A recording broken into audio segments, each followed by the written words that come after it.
2026년 대한민국의 경제 운명을 가를 아주 야심찬 계획이 하나 나왔습니다. 그런데요, 이 화려한 계획 뒤에는 우리가 반드시 풀어야 할 아주 큰 숙제가 숨어 있습니다. 과연 우리 한국 경제, 모두를 위한 도약에 성공할 수 있을까요? 지금부터 그 계획과 현실, 그 사이의 틈을 한번 깊숙이 들여다보겠습니다. 네, 일단 공식적인 지표만 딱 놓고 보면 희망적이에요. 수출도 늘고 있고 경제 성장률도 2%대를 바라보고 있으니까요. 겉으로 보기엔 이거 분명히 회복 신호 맞습니다. 하지만 말이죠.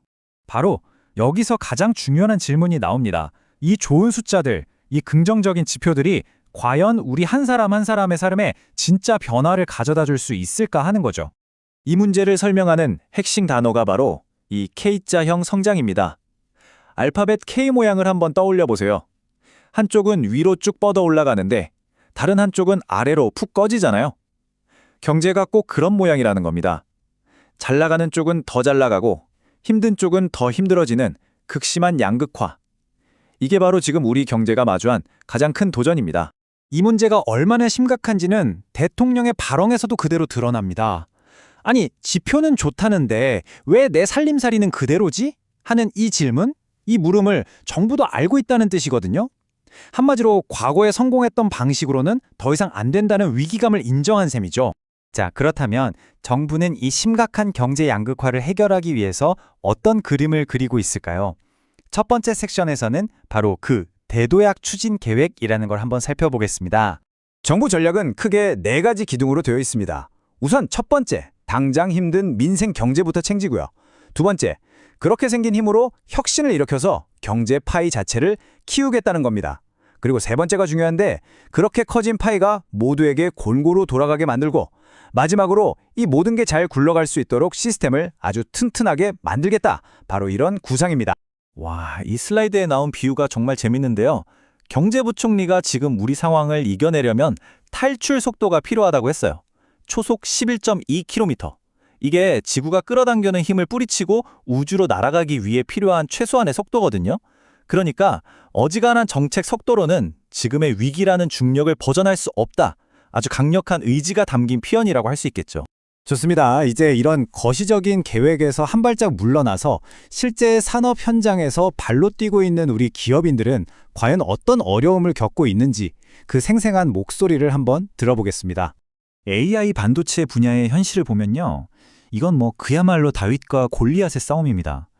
우리나라의 유망한 스타트업 리벨리온 대표가 정부 지원 덕분에 70억 원의 매출을 올렸다고 해요. 그런데 같은 시기 엔비디아는 GPU를 무려 26만 개나 한국에 불고 있습니다. 이걸 두고 그 대표가 태풍 속의 선원 같다고 표현했는데 이 슬라이드를 보시면 그 엄청난 규모 차이가 확 와닿으실 겁니다.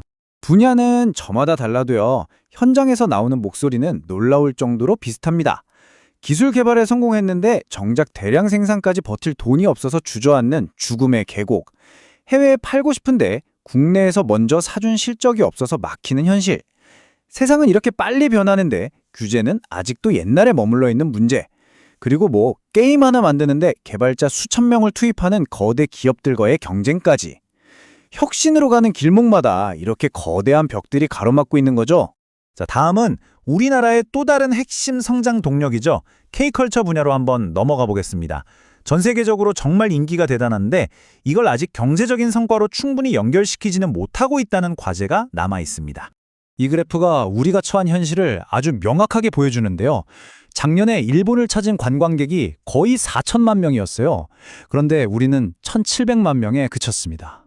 2배가 넘게 차이가 나는 거죠. K-팝의 본고장인데 정작 그 인기를 관광객 유치로 이어가지는 못하고 있다는 겁니다. 한국경제인협회 회장의 말처럼 문제는 컨텐츠가 아니에요.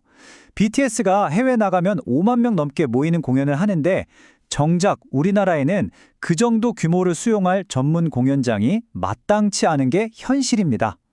무슨 세계적인 대회를 유치할 만한 큰 도움구장이나 파리의 에펠탑처럼 딱 떠오르는 상징적인 랜드마크가 없다는 것. 이게 바로 그 부족한 인프라의 구체적인 모습인 거죠. K푸드나 K뷰티, 세계적으로 성공했다는 뉴스 많이 보셨죠? 근데 그 과정이 정말 험난합니다. 한번 생각해 보세요. 수십 개 나라에 물건을 팔려면 나라마다 상표 등록해서 짝퉁이랑 싸워야 하죠. 나라마다 다른 복잡한 인증 절차도 다 통과해야 하고요. 정부 지원 좀 받아보려고 하면 여기저기 부처를 헤매야 합니다. 그렇게 겨우 팔아도 플랫폼 수수료가 너무 높아서 남는 게 없다는 하소연까지 나와요. 넘어야 할 산이 정말 한두 개가 아닙니다. 자, 이제 다시 논의의 중심으로 돌아와 보겠습니다. 바로 우리 사회 내부의 양극화 문제인데요. 이 데이터가 그 심각성을 정말 적나라하게 보여줍니다. 자, 이 슬라이드 한번 보시죠. 이거 정말 충격적인 숫자입니다. 상위 0.1%의 대기업이 전체 영업이익의 무려 74%를 가져갑니다. 그럼 나머지 99.9%의 기업들은 고작 26%를 가지고 나눠 먹는 구조라는 거예요. 이게 바로 K자형 성장에 민낯이고 우리가 풀어야 할 가장 근본적인 숙제인 겁니다. 그리고 이렇게 기업 간의 격차가 벌어지다 보니 그 부담은 결국 우리 청년들의 삶을 짓누르고 있습니다. 40만 명이 넘는 청년들이 아예 구직 활동을 포기하고 사회와 단절된 쉬었음 상태에 놓여 있어요. 대통령이 이걸 국가적인 위기라고까지 말하는 이유가 바로 여기 있는 겁니다. 그렇다면 이 문제를 어떻게 풀어야 할까요? 한 지방기업 대표가 아주 의미 있는 제안을 하나 했는데요. 지원의 패러다임을 아예 바꾸자는 겁니다. 지방에 있는 기업한테 지원금을 줄 게 아니라 그 회사에 다니기로 선택한 직원에게 직접 혜택을 주자는 거죠. 그게 훨씬 더 체감 효과도 크고 실질적인 유인책이 될 수 있다는 주장입니다.